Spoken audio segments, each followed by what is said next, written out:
ಬದಲಿಗೆ ನಾವು ರೂಢಿ ಮಾಡಿಕೊಂಡಿರುವ ಕೆಟ್ಟ ಜೀವನ ಶೈಲಿ ಹಾಗೂ ಅಸಮರ್ಪಕ ಆಹಾರ ಪದಾರ್ಥಗಳು ನಮ್ಮ ಆರೋಗ್ಯವನ್ನ ದಿನೇ ದಿನೇ ಅಪಾಯದ ಕೂಪಕ್ಕೆ ತಳ್ಳುತ್ತಾ ಹೋಗುತ್ತಿದೆ. ಹೀಗಾಗಿಯೇ ಇಂದು ಹಲವಾರು ರೋಗ ರುಜಿನಗಳು ಸಣ್ಣ ವಯಸ್ಸಿನಲ್ಲಿಯೇ ಕಾಣಿಸಿಕೊಂಡು ಮನುಷ್ಯರು ಇರುವ ಆಯಸ್ಸನ್ನ ಕಡಿಮೆ ಮಾಡುತ್ತಿರುವುದು ನಿಜಕ್ಕೂ ಆತಂಕದ ವಿಚಾರ. ಇವೆಲ್ಲ ಸಮಸ್ಯೆಗಳಿಂದ ದೂರವಿರಬೇಕೆಂದರೆ ಆರೋಗ್ಯಕಾರಿ ಜೀವನ ಶೈಲಿಯನ್ನ ಅನುಸರಿಸಬೇಕು. ಇದಕ್ಕಾಗಿ ನಮ್ಮ ಹಿರಿಯರು ಅನುಸರಿಸಿಕೊಂಡು ಹೋಗುತ್ತಿದ್ದ ಆಹಾರ ಪದ್ಧತಿಗಳನ್ನ ಇಂದು ನಾವು ಕೂಡ ಅದನ್ನೇ ಮುಂದುವರಿಸಿಕೊಂಡು ಹೋಗಬೇಕು. ಹಾಗೆಂದು ಅವರ ರೀತಿ ನಾವು ಗಡ್ಡೆ ಗೆಣಸುಗಳನ್ನ ತಿನ್ನಲು ಸಾಧ್ಯವಿಲ್ಲ. ಬದಲಿಗೆ ಕೆಲವೊಂದು ಆಹಾರ ಪದಾರ್ಥಗಳನ್ನ ನಮ್ಮ ಆಹಾರ ಕ್ರಮದಲ್ಲಿ ಸೇರಿಸಿಕೊಳ್ಳಬೇಕು. ಅಂತಹ ಆಹಾರಗಳಲ್ಲಿ ಮರಗೆಣಸು ಕೂಡ ಒಂದು. ಹಾಗಾದ್ರೆ ಮರಗೆಣಸು ಸೇವನೆಯಿಂದ ನಮಗೆ ಸಿಗುವಂತಹ ಆರೋಗ್ಯಕಾರಿ ಲಾಭಗಳ ಬಗ್ಗೆ ಇವತ್ತಿನ ವಿಡಿಯೋ ಮುಖಾಂತರ ತಿಳಿದುಕೊಳ್ಳೋಣ. ಅದಕ್ಕಿಂತ ಮುಂಚೆ ನೀವಿನ್ನೂ ನನ್ನ ಚಾನಲ್ಗೆ ಸಬ್ಸ್ಕ್ರೈಬ್ ಆಗಿಲ್ಲ ಅಂದ್ರೆ ಪ್ಲೀಸ್ ಸಬ್ಸ್ಕ್ರೈಬ್ ಮಾಡ್ಕೊಳ್ಳಿ. ಹಾಗೆ ಪಕ್ಕದಲ್ಲೇ ಇರುವಂತಹ ಬೆಲ್ ಐಕನ್ ನ ಕ್ಲಿಕ್ ಮಾಡಿ. ಇತ್ತೀಚಿನ ದಿನಗಳಲ್ಲಿ ಕೆಲವರಿಗೆ ಅವರ ದೇಹದ ತೂಕವೇ ದೊಡ್ಡ ಶಾಪ ಎಂದು ಹೇಳಬಹುದು.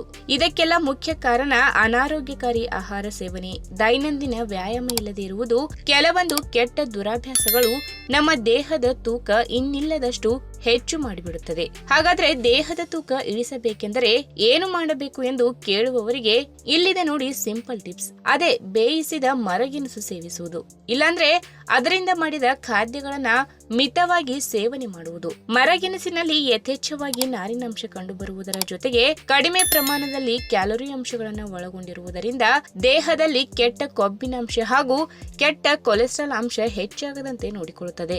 ಅಷ್ಟೇ ಅಲ್ಲದೆ ನಾವು ಸೇವಿಸಿದ ಆಹಾರ ಸರಿಯಾಗಿ ಜೀರ್ಣಗೊಂಡು ಜೀರ್ಣಕ್ರಿಯೆಯ ಪ್ರಕ್ರಿಯೆಯನ್ನು ಕೂಡ ಸರಿಯಾಗಿ ನಡೆಯುವಂತೆ ನೋಡಿಕೊಳ್ಳುತ್ತದೆ.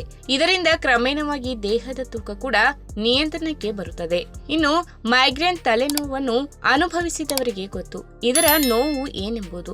ಒಮ್ಮೆ ಈ ತಲೆನೋವು ಶುರುವಾಯಿತು ಎಂದರೆ ಆಮೇಲೆ ಒಂದೆರಡು ದಿನ ವ್ಯಕ್ತಿಯನ್ನು ಹಿಂಡಿ ಹಿಪ್ಪೆ ಮಾಡಿಬಿಡುತ್ತದೆ. ಈ ತಲೆನೋವಿನ ಲಕ್ಷಣಗಳು ಹೇಗಿರುತ್ತದೆ ಎಂದರೆ ಕೆಲವೊಮ್ಮೆ ಒಂದೇ ಬದಿ, ಕೆಲವೊಮ್ಮೆ ನಟ್ಟ ನಡುವೆ ಮಾತ್ರ ನೋವು ಕಾಡಲು ಶುರುವಾಗುತ್ತದೆ. ಹೀಗಾಗಿ ಈ ಸಮಸ್ಯೆ ಇರುವವರು ಮಿತವಾಗಿ ಮರಗೆಣಸು ಸೇವನೆ ಮಾಡುವ ಅಭ್ಯಾಸ ಮಾಡಿಕೊಂಡರೆ ಬಹಳ ಒಳ್ಳೆಯದು. ಇಲ್ಲಾಂದ್ರೆ ಮರಗೆಣಸಿನ ಎಲೆಗಳು ಅಥವಾ ಬೇರುಗಳನ್ನ ಮೊದಲು ಚೆನ್ನಾಗಿ ತೊಳೆದು ಇದನ್ನು ನೀರಿನಲ್ಲಿ ಸುಮಾರು 1-2 ಗಂಟೆಗಳ ಕಾಲ ನೆನೆಸಿಡಿ. ನಂತರ ಇದರಿಂದ ಜ್ಯೂಸ್ ರೆಡಿ ಮಾಡಿಕೊಂಡು ಮಿತವಾಗಿ ಕುಡಿಯುವ ಅಭ್ಯಾಸ ಮಾಡಿಕೊಂಡರೆ ಈ ತಲೆನೋವಿನ ಸಮಸ್ಯೆಯಿಂದ ಪಾರಾಗಬಹುದು. ಅಷ್ಟೇ ಅಲ್ಲದೆ ಭೇದಿ ಶುರುವಾದ ತಕ್ಷಣ ಪ್ರತಿಯೊಬ್ಬರು ಮಾಡುವ ಕೆಲಸ ವೈದ್ಯರ ಬಳಿಗೆ ತೆರಳಿ ಮಾತ್ರೆ ತಂದು ನುಂಗುವುದು. ಆ ಕ್ಷಣಕ್ಕೆ ಮಾತ್ರೆ ಬಿಟ್ಟು ಬೇರೆ ಆಯ್ಕೆಯೂ ಇರುವುದಿಲ್ಲ. ಇನ್ನು ಮುಂದೆ ಸಡನ್ ಆಗಿ ಆರೋಗ್ಯದಲ್ಲಿ ಏರುಪೇರಾಗಿ ಭೇದಿ, ಆಮಶಂಕೆ ಇಲ್ಲಾಂದ್ರೆ ಅತಿಸಾರದಂತಹ ಸಮಸ್ಯೆಗಳು ಕಾಡಿದರೆ ಮರಗೆಣಸಿನ ಬೇರುಗಳನ್ನು ಚೆನ್ನಾಗಿ ನೀರಿನಲ್ಲಿ ತೊಳೆದು 1-2 ಲೋಟ ನೀರಿನಲ್ಲಿ ಇದರ ಬೇರನ್ನ ಕುದಿಸಿ ದಪ್ಪಗೆ ಗಂಜಿಯ ರೀತಿಯ ದ್ರವವನ್ನ ಕುಡಿಯುತ್ತಾ ಬರುವುದರಿಂದ ಭೇದಿಯ ಸಮಸ್ಯೆ ಕೂಡಲೇ ನಿವಾರಣೆಯಾಗುತ್ತದೆ. ಇನ್ನು ಕೆಲವೊಮ್ಮೆ ಸೇವಿಸಿದ ಆಹಾರ ಸರಿಯಾಗಿ ಜೀರ್ಣಕ್ರಿಯೆ ಆಗದೇ ಇದ್ದರೆ ಅಜೀರ್ಣ ಹಾಗೂ ಮಲಬದ್ಧತೆ ಸಮಸ್ಯೆ ಎದುರಾಗಿ ಹೊಟ್ಟೆ ಹಸಿವು ಇರುವುದಿಲ್ಲ ಅಥವಾ ಆಹಾರ ಸೇವಿಸಬೇಕು ಅನಿಸುವುದಿಲ್ಲ. ಈ ಸಮಸ್ಯೆ ಎದುರಿಸುವವರು ತಾವು ಸೇವಿಸುವ ದೈನಂದಿನ ಆಹಾರದಲ್ಲಿ ಬೇಯಿಸಿದ ಮರಗೆಣಸಿನ ಸಣ್ಣ ಸಣ್ಣ ಚೂರುಗಳನ್ನ ಮಿಶ್ರಣ ಮಾಡಿ ಸೇವಿಸಿದರೆ ಜೀರ್ಣಕ್ರಿಯೆ ಪ್ರಕ್ರಿಯೆ ಸರಿಯಾಗಿ ನಡೆದು ಹೊಟ್ಟೆ ಹಸಿವು ವೃದ್ಧಿಯಾಗುತ್ತದೆ. ಇನ್ನು ಮರಗೆಣಸನ್ನ ಸರಿಯಾಗಿ ಬೇಯಿಸಿಕೊಂಡು ಸೇವನೆ ಮಾಡಬೇಕು. ಯಾವುದೇ ಕಾರಣಕ್ಕೂ ಕೂಡ ಇದನ್ನು ಹಸಿಯಾಗಿ ಸೇವನೆ ಮಾಡಬಾರದು. ಈ ವಿಡಿಯೋ ನಿಮ್ಗೆ ಇಷ್ಟವಾದಲ್ಲಿ ತಪ್ಪದೆ ಲೈಕ್ ಮಾಡಿ, ಶೇರ್ ಮಾಡಿ, ಹಾಗೆ ನಿಮ್ಮ ಅನಿಸಿಕೆನ ಕಮೆಂಟ್ ಮೂಲಕ ತಿಳಿಸಿ.